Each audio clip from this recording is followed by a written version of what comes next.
Nag-start ako dito sa Green Circle bilang nag-apply ako bilang isang driver na company sa Green Circle. Nagsimula ako noong 2008 bilang driver hanggang 2011. So, simula nag-start din akong magbenta-benta habang nag-drive bilang sales associate. Natutunan ko na rin dahil sa tagal kong nagmamaneho sa mga agent at mga buyer. Nung ako ay nagda-drive iniisip ko rin na yung ginagawa nila bagaman sila ay siguro yung iba kasi nakapag-aral, ako naman hindi naman ako gaano nakapag-aral sa kolehiyo. Pinipilit ko rin, sabi ko nga, kung kaya nila, kakayanin ko rin, diba? Dahil ang proseso naman, ang company sa Green Circle, nagtutulungan kung halos wala kang ilalabas na pera dito sa Green Circle kasi. Kaya inisip ko yun na pinag-aralan kong mabuti.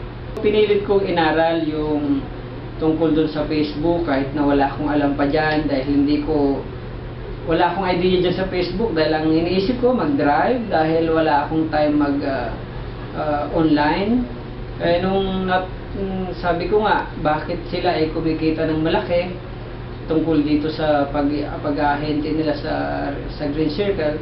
Sabi ko, pilitin ko na aralin yung Facebook na yan kahit na wala pa akong nalalaman. Wala rin akong gadget, wala rin akong desktop, wala akong laptop. Start ako sa 400 sang araw ko, binabawasan ko yun para sa pag-online ko binabawasan ko yun sa halagang 50 pesos, bibigay ko sa family ko yung 350.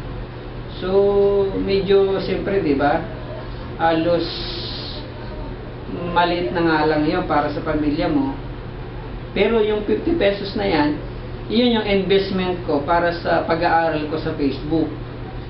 Bagaman ang hirap ng buhay, pero pinipilit kong i-budget yon.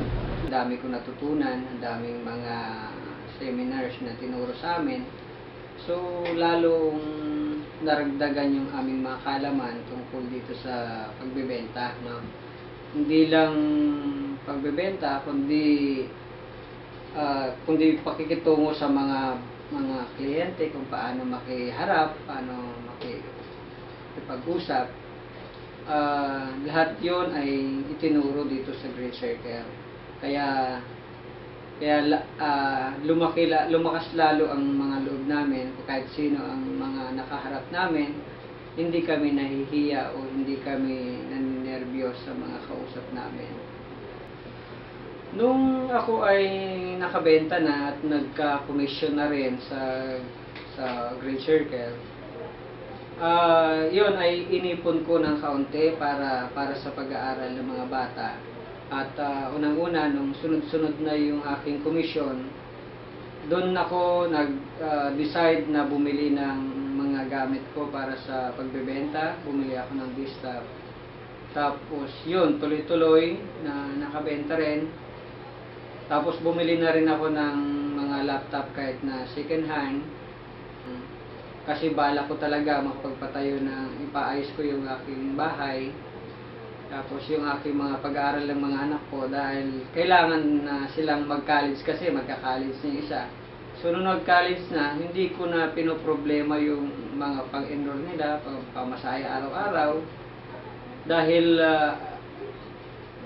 nakaipon na ako ng panggalaw ko sa negosyo ko dito sa Green Circle.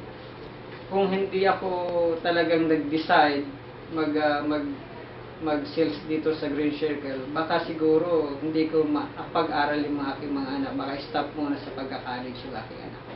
Talagang kailangan pag mag-decide ka at gawa mo ng paraan, ng aksyon para matuloy yung mga pangarap mo sa buhay. Dito kasi sa Green Circle, napakadali abutin yung mga pangarap mo dahil tutulungan ka ng Green Circle.